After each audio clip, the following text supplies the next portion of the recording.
Bienvenue dans cette deuxième édition de Culture & Co, votre nouvelle émission sur la culture en Île-de-France. Rendez-vous chaque mercredi soir à 19 h pour parler d'actualité, rencontrer des artistes, découvrir des métiers d'art ou bien partager des idées de sortie. Et tout de suite, le sommaire.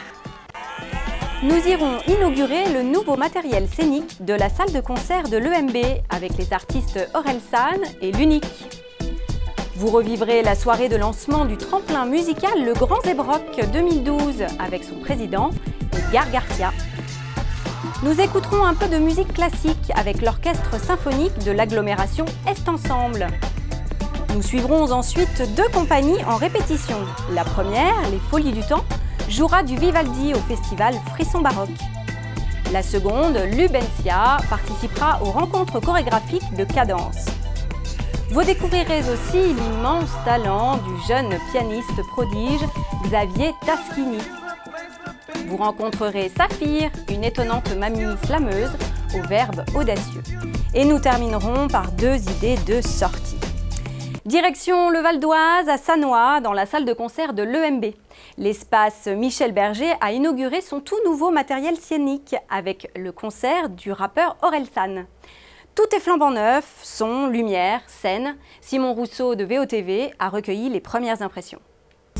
Musique rétro-futuriste, la bande originale des aventures d'Ulysse. J'habiterai dans les abysses, j'aurai pas plus de pression. Tout ce que je veux, foutre le feu dans ma vie, errant. C'est du son plein les oreilles et des couleurs plein les yeux que le public de l'EMB a assisté au concert d'Orelsan.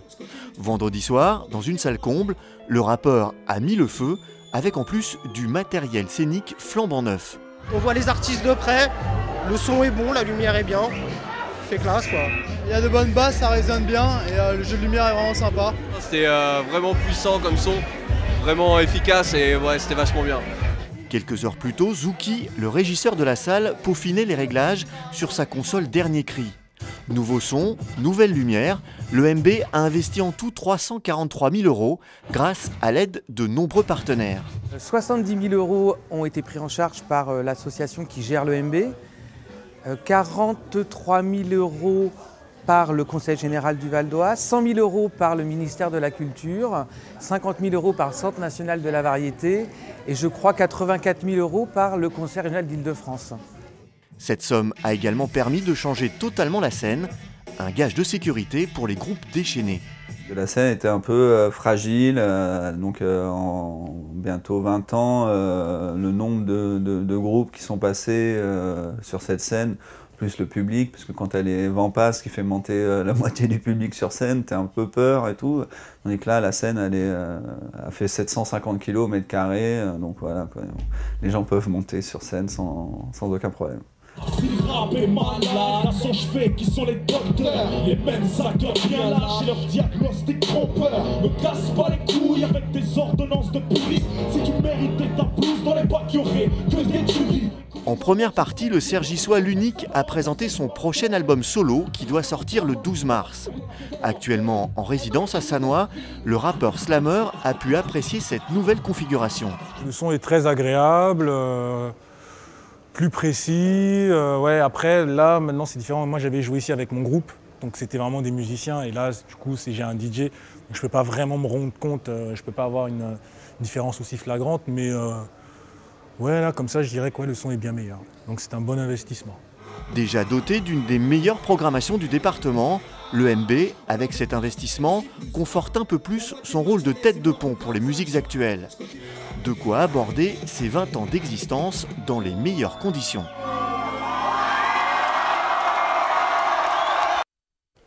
C'est dans Paris, au bar L'International, que s'est déroulée la soirée de lancement du tremplin musical Le Grand Zébrock 2012. L'occasion pour les responsables de l'association, basée à Noisy-le-Sec, de présenter en musique les 10 groupes franciliens sélectionnés.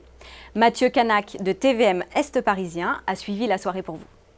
Zébrock se lance à l'international. C'est dans ce bar du 11e arrondissement que l'association de Noisy-le-Sec a présenté lundi dernier sa sélection pour le concours Grand Zébrock 2012, un tremplin musical qui accompagne les jeunes groupes d'Île-de-France. Nous on est absolument ravis, c'est une très belle sélection et qui se conjugue bien avec celle des années précédentes. Je suis assez intéressé artistiquement, je pense qu'il y a des choses des choses assez intéressantes vont surgir tout au long de l'année. Fort de son succès, Zebrock a reçu cette année plus de 180 démos. 10 seulement ont été retenus. Parmi les heureux élus, on trouve We Eat Tortoise, un groupe en partie issu du 93 pour lequel Edgar Garcia a une affection particulière. Ah oui, Tortoise, là vous me prenez par les sentiments. Voilà, moi je les aime bien. J'aime bien leur candeur, j'aime bien la fraîcheur dont ils font preuve. Et je pense qu'il y a un vrai sens de la compo. Ce groupe rock, qui s'inspire aussi d'électro, de funk ou de soul, compte sur ce concours pour franchir un palier. On avait besoin de s'entourer de professionnels. On avait entendu parler de Zebrock, on le connaît par réputation. Et on avait besoin d'un accompagnement, quoi. Voilà, de progresser. Et on sait que c'est un parcours très enrichissant pour les groupes. Les jeunes rockers sont en concurrence avec 9 autres candidats pour suivre les traces du Larron, finaliste 2011 et parrain de cette nouvelle édition.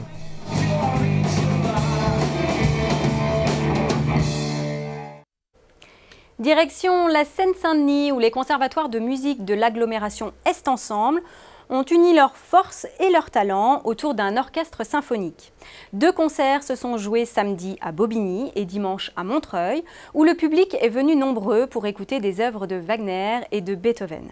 C'est un sujet de Sarella Torres de TVM Est Parisien.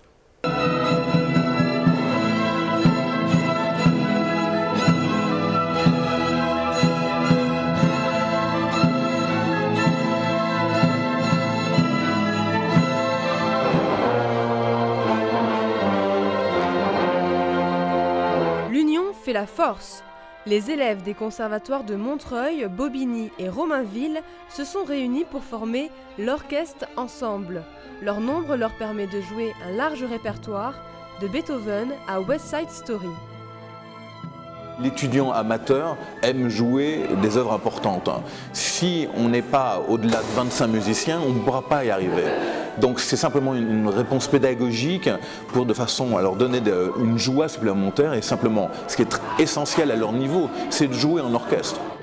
De janvier à mars, collégiens, lycéens et étudiants de la communauté d'agglomération Est Ensemble proposent 3 concerts symphoniques. Il y a une petite communauté qui se crée, je pense que c'est aussi ça le projet politique, c'est-à-dire que ce soit les gens, les publics, les familles, les étudiants entre eux, maintenant ils savent qui ils sont. Et ils sont pourtant tous de partout, vous voyez ce que je veux dire. Mais tout à coup, ils ont un centre d'intérêt et ça crée une communauté, c'est très sympathique. Soutenus par le département de Seine-Saint-Denis et Est Ensemble, les 70 élèves ont enchanté un public venu nombreux.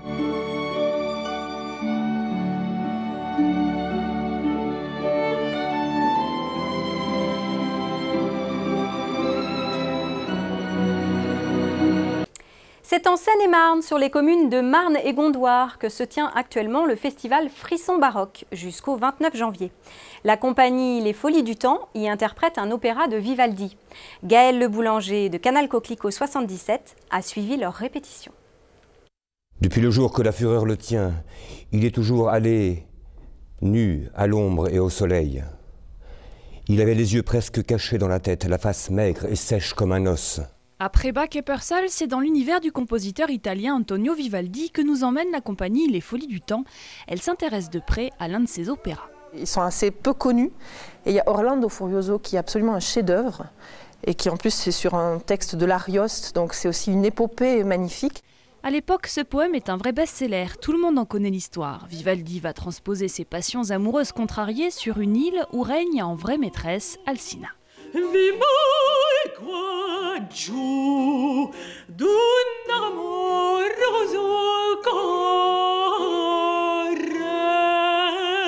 Tous les hommes qui arrivent sur son île tombent sous son charme, deviennent totalement amoureux fous d'elle. Et je crois qu'aussi grâce au Centre de Merlin, elle est aussi un truc genre immortel, enfin la totale, voilà. L'opéra est en italien, alors bien sûr pour faire passer le sens, il y a un peu de français et un travail pointilleux sur les émotions. Et ironique, je trouve, caustique, ironique. Parce que voilà, qu'on ait de la marge aussi pour l'évolution de cette folie-là, qu'on en ait vraiment plusieurs états. L'Orlando Furioso a été surnommé l'opéra des mezzos. Ici, elles sont au nombre de 3. Même Orlando, personnage masculin, est interprété par une femme, comme c'était le cas aussi à l'époque baroque. À la création, c'était soit des castrats, soit des femmes. On peut imaginer même qu'ils se déguisent et puis Orlando devient fou, donc dans l'histoire, il se dénude. Mais là, la chanteuse ne chantera pas nue. Pas nu, non, mais bientôt les jeans vont laisser place aux costumes, le synthé au clavecin et l'éclairage de scène qui sait peut-être aux bougies, comme ce fut déjà le cas dans Didon et Aîné l'an passé pour ce même festival. Ce qui est sûr, c'est qu'il y aura sans doute sur scène du beau spectacle avec 15 musiciens et chanteurs.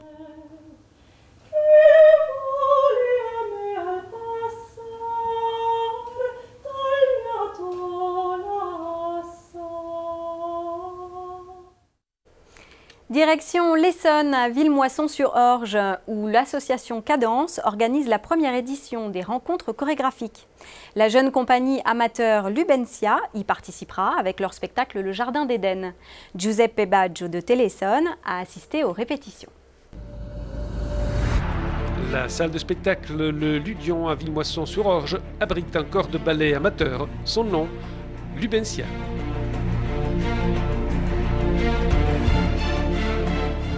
La jeune compagnie est en répétition et dans quelques jours, elle sera sur cette même scène pour participer aux premières rencontres chorégraphiques organisées par l'association Cadence. Leur spectacle s'intitule Le Jardin d'Éden. C'est la pureté, d'où le costume blanc, et puis la vie comme on l'imagine. Enfin, comme je l'imagine, le Jardin d'Éden. Un jardin d'Éden avec des danseurs qui ont grandi au sein de Cadence, ici à Villemoisson-sur-Orge. On a commencé ensemble toute petite à l'âge de 3 ans et on est nombreuses. Notre professeur, avant d'être notre professeur, c'était une élève de danse avec nous. Mais qu'est-ce qui motive ces jeunes talents de la danse? Déjà un moment de détente, avant c'est une passion. Après on voudrait en faire son métier, c'est pas toujours facile. Donc à défaut d'en faire son métier, c'est une passion commune. Donc c'est vrai qu'on se retrouve toutes maintenant, même en dehors, autour de cette passion. Et donc en fait c'est hyper agréable de danser, enfin on se détend complètement, on pense à rien d'autre. C'est vraiment un moment d'évasion où on pense plus à rien, juste à danser.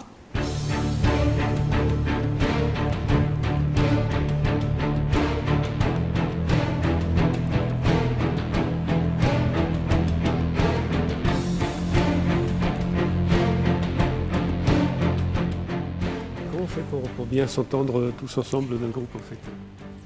C'est pas toujours évident, il y a parfois des petits couacs et des petites prises de tête comme on dit, mais dans l'ensemble on est toutes plus ou moins amies vu qu'on se connaît depuis qu'on a 3-4 ans, donc c'est jamais problématique. Parfois tout le monde n'a pas la même oreille musicale, alors parfois il faut réussir à se mettre d'accord. Heureusement le professeur est là pour trancher et pour dire maintenant ça suffit, c'est comme ça. Un professeur très engagé, Leslie, a pris son carnet d'adresses et convoqué 15 groupes de danse de France et de Belgique afin d'organiser les premières rencontres chorégraphiques. Depuis plusieurs mois, Julie, Audrey, Marine, Magali, Thomas, Julie et Amandine sont en répétition sur ce projet. Le plus difficile, c'est de trouver la symbiose parfaite entre technique et artistique. Le plus difficile dans une chorégraphie, c'est l'ensemble. C'est beaucoup de répétitions pour que tous on soit en même temps, au même moment, en faisant le même mouvement. Voilà, c'est ça le plus difficile. C'est pas vraiment la technique, ça on l'acquiert au fur et à mesure, mais l'ensemble, c'est ce qui donne envie aux spectateurs de continuer à regarder. Un grand plaisir partagé déjà pendant cette séance. Le groupe respecte les fondamentaux. 1, 2, 3, 4, 5. Pour qu'ils soient bien ensemble, on compte. Donc il y a des phrases musicales, on compte jusqu'à 8, on repart à 1. et voilà. Donc normalement, si tout le monde compte, ils sont ensemble.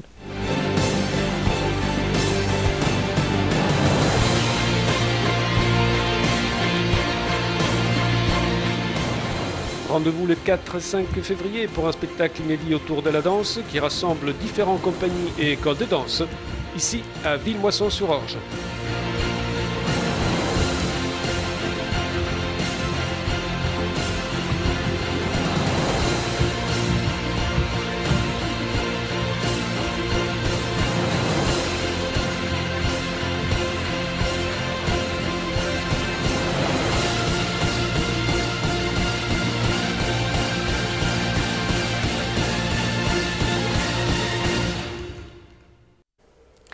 Gros plan dans les Yvelines, à Magny-les-Hameaux, sur un jeune pianiste prodige.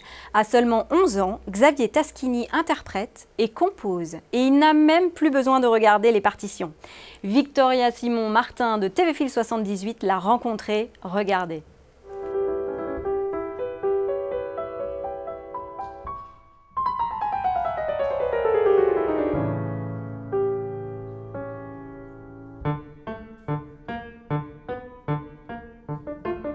Il n'a que 11 ans et Xavier Taschini est déjà le compositeur et l'interprète de La Plume au vent. Jeune prodige, il a commencé le piano il n'y a que 5 ans après avoir écouté son père jouer. Une maturité certaine pour un jeune adolescent. Ce qui m'a motivée, c'est que j'ai écouté mon père, c'était joli. Et comme il m'a demandé si ce que je voulais ou pas, donc on a décidé d'inscrire moi et mon frère à Yamaha à Saint-Germain.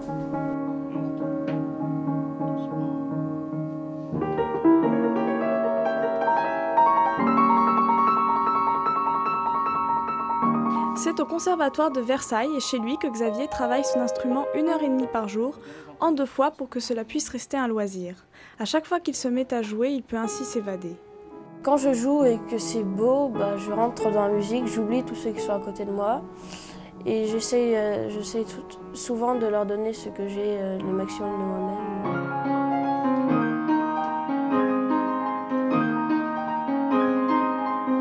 C'était pour le loisir et puis pour l'instant ça reste un loisir effectivement à un bon niveau, mais ça reste un loisir et un plaisir, oui. Quand j'ai envie de m'amuser, je joue les morceaux qui me ne demandent pas et des morceaux de l'année dernière.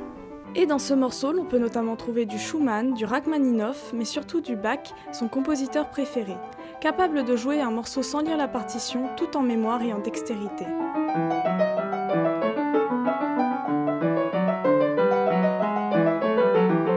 Xavier espère intégrer une CHAM, une classe à horaire aménagé musique, à Versailles à la rentrée prochaine. En attendant, il se prépare pour un concert en Allemagne le 1er mai 2012.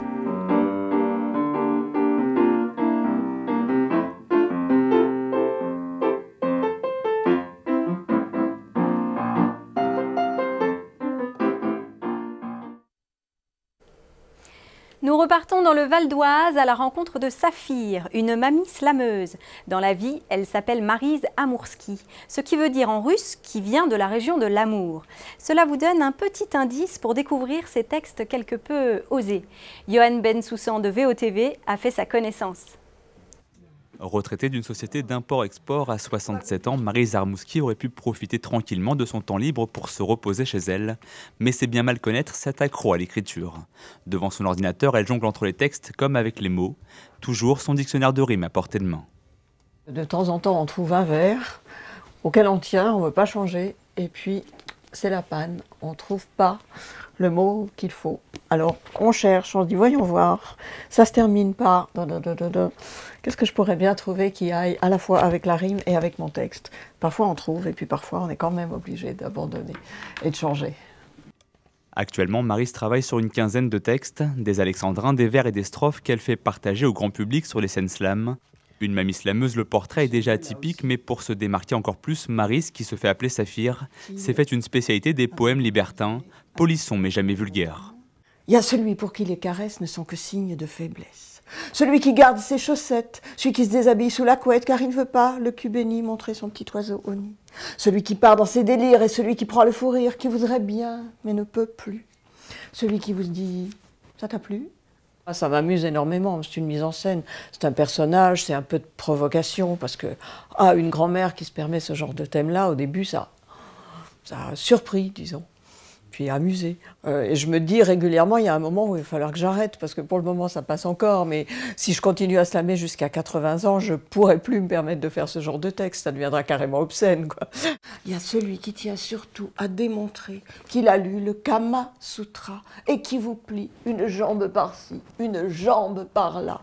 Et vous, pour qui cet art n'est pas inné, dès demain, c'est certain, c'est séance de kiné.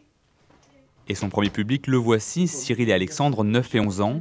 Si heureusement ils ne comprennent pas encore le sens de ces slams quelque peu érotiques, les deux garçons sont bien conscients d'avoir une grand-mère pas vraiment comme les autres. C'est drôle, c'est amusant. Parce que c'est pas toujours qu'on peut voir une grand-mère qui fait de l'islam. Et en même temps, c'est marrant de voir une grand-mère qui s'intéresse au slam. Le virus du slam, Maryse l'a attrapé en 2008. À cette époque, elle ne savait même pas ce que le mot voulait dire. Aujourd'hui, 3 ans plus tard, c'est l'une des figures incontournables de la scène valdoisienne. Mesdames, Messieurs, un tonnerre d'applaudissements pour la dame que l'on nomme Saphir. Ce soir-là, c'est sous le chapiteau de la Guinguette à Cergy que Saphir déclame son texte. 4 minutes, seule face au public. Rondeur que plus rien n'efface, il s'épanouit, il progresse. Rien à voir avec les fesses, qui s'aplatissent, qui s'affaissent. On a les cuisses qui se plissent, lentement, mais sûrement. Je suis d'accord, il y a bien pire, mais aujourd'hui, ça me fait pas rire. Je veux pas vieillir. Entre nous, c'est pas le pire. Le pire, c'est pas de vieillir, c'est de vieillir sans s'en souvenir. Au début, les premières fois, beaucoup de stress, la feuille qui tremble, et puis maintenant, juste du plaisir. Et ce plaisir, Maryse l'a découvert aux côtés d'Ozarm, le leader de la scène slam en Val d'Oise. Malgré la différence d'âge, les deux acolytes partagent le même amour pour les mots coquins. Aujourd'hui, ils participent ensemble aux tournois nationaux. Une relation fusionnelle qui était loin de s'imaginer Ozarm quand il a vu arriver celle qui ne s'appelait pas encore Saphir. Je me suis dit, oh, encore une vieille qui va faire des textes chiants, ça va, on en voit toutes les 2 semaines. Ouais, pique ma bière en plus. On défend le slam et on défend l'écriture et les mots, et voilà, c'est ce que fait Saphir, cette qualité. Et moi j'étais content qu'il y ait une génération peu représentée qui soit enfin représentée. Elle l'est toujours peu d'ailleurs, parce qu'à part toi, il y a beaucoup de 20-30 ans et des plus de 30 ans, parce que Saphir a tout juste plus de 30 ans, il n'y en a pas beaucoup. C'est une slameuse tout-terrain hardcore, c'est une STTH. Dans les prochains jours, Maryse va s'envoler vers la Chine à la rencontre d'une autre culture et d'une autre écriture. Un voyage avec dans ses bagages ce petit carnet qu'elle emporte partout, histoire de ne jamais oublier une idée ou une pensée qui servira pour un prochain slam. Première idée de sortie dans le Val d'Oise, l'exposition « Ce que l'œil ne voit pas » est consacrée à une artiste valdoisienne, Christine Bouvier. Allez découvrir ses dessins et ses gravures jusqu'au 26 février au musée d'art et d'histoire Louis Sanlec à l'Isle-Adam. Enchevêtrement mystérieux et intemporel où se perd le regard, des mains, des visages, un récit de Christophe Aubry de VOTV sur des images de Sandrine Cardon.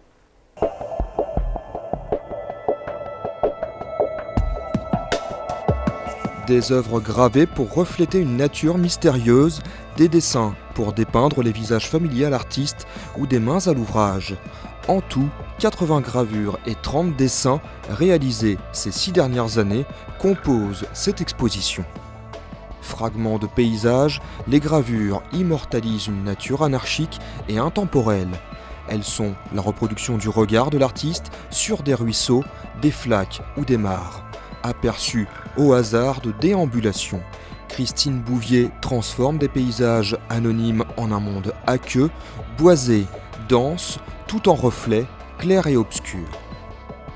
Avec ses dessins, Christine Bouvier aborde les questions de mémoire et de temps à travers 2 séries intitulées « Présence et au fil du temps ». Dans la première, sur des laits verticaux de la largeur d'un corps, seul un visage à taille réelle émerge du blanc. Une manière d'exprimer qu'on se construit par les gens qui nous entourent. L'exposition vous amène ensuite dans une petite salle à côté, consacrée aux mains. Ce sont celles du compagnon de l'artiste sculpteur qui répète sans cesse les mêmes gestes. Ici, Christine Bouvier tente de fixer, de donner corps à ces instants fugitifs au fil du temps. Ce que l'œil ne voit pas est à découvrir jusqu'au 26 février prochain. Une deuxième idée de sortie, cette fois-ci dans l'Essonne. Quelles traces laissons-nous de notre passage sur Terre avec l'avènement du numérique? L'exposition Traces, dans la galerie du théâtre L'Agora à Évry, jusqu'au 24 mars, tente d'y répondre. C'est un reportage de Keltoum Bessadok de Téléson. L'exposition Traces, qui est présentée au Théâtre de l'Agora jusqu'au 24 mars prochain, évoque différents univers liés à notre environnement numérique, et notamment celui qui veut que nous manipulons beaucoup d'objets numériques sans nous rappeler toujours des traces que nous y laissons. Tenter de répondre aux questions, c'est parfois difficile, c'est parfois long. C'est pour ça que les artistes, parfois, eux, nous aident à nous poser des questions, ils ouvrent des chemins et à nous de les emprunter. Il y a tout d'abord Olivier Razzi, qui est un plasticien qui est en résidence au Théâtre de l'Agora pour cette saison. C'est un artiste qui s'intéresse à la déconstruction des objets et il est passionné par la ville d'Évry, son histoire de ville nouvelle. Et lorsque nous l'avons invité, il était complètement ravi de créer des nouvelles images, de créer des nouvelles sculptures où il s'amuse à... Alors j'ai envie de dire à déconstruire, c'est-à-dire ça ne veut pas dire démolir, ça veut dire transformer, métamorphoser les bâtiments d'Évry avec des photos, avec des sculptures.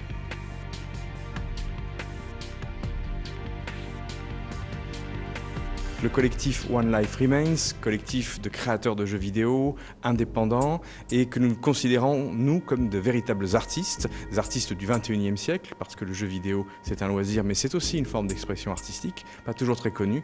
Le but, en fait, est de recréer des mélodies en voyageant dans des mondes qui sont des mondes, au départ, des mondes silencieux et qui le deviennent de moins en moins. Donc on interroge, en fait, cette question du silence et du son.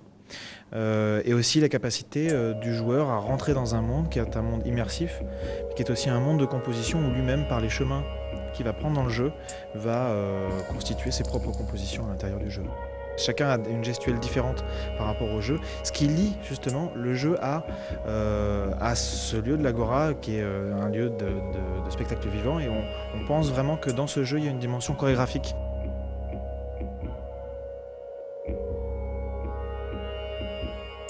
Le mystérieux Blue Rider que nous avons réussi à amener sur Évry, on l'avait vu sur Shanghai, personne ne sait exactement qui il est. Des enquêtes qu'on fait actuellement, il y a beaucoup de fausses pistes. L'artiste qui nous a mis en relation avec le Blue Rider s'appelle Valère Terrier, mais même là, on n'est pas sûr exactement que la première apparition du Blue Rider était vraiment le Blue Rider. D'autres l'auraient vu à d'autres endroits pendant les apparitions qui ont lieu à Évry, et il paraîtrait qu'il réapparaîtra justement très prochainement, et on essaie définitivement de savoir où et quand.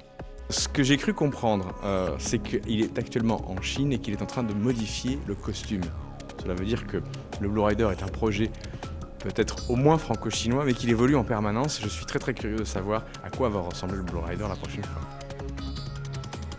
Ils ont tous ces trois artistes un regard sur le monde bien précis qui rentre en convergence, c'est-à-dire qu'ils veulent interroger notre regard sur la société et notamment ce regard que nous portons avec le monde, les yeux de nos outils numériques, et qui en fait nous amène à avoir un peu comme un effet de loupe, un effet de transformation, et qui nous donne parfois à oublier à quoi ressemble le monde lorsqu'on le voit autrement.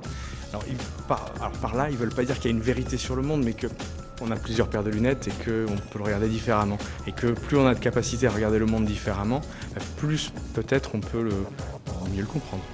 C'est pas que pour les geeks, et d'ailleurs les geeks pourraient être surpris parce que la manière dont One Life Remains par exemple amène la culture du jeu les prendra un petit peu à contre-pied. Et puis pour les gens qui connaissent absolument pas le jeu vidéo, eh bien c'est très bien parce qu'ils vont pouvoir découvrir des choses d'une manière assez inattendue, et pareil pour les autres œuvres, il n'y a pas besoin d'être geek pour aimer le Blue Rider. Je pense qu'il faut juste avoir un petit peu d'humour, un peu de curiosité, avoir les yeux encore un petit peu émerveillés, j'ai envie de dire. Et voilà, cette nouvelle édition s'achève. Vous pourrez bien sûr revoir ces images sur le site internet telif.tv.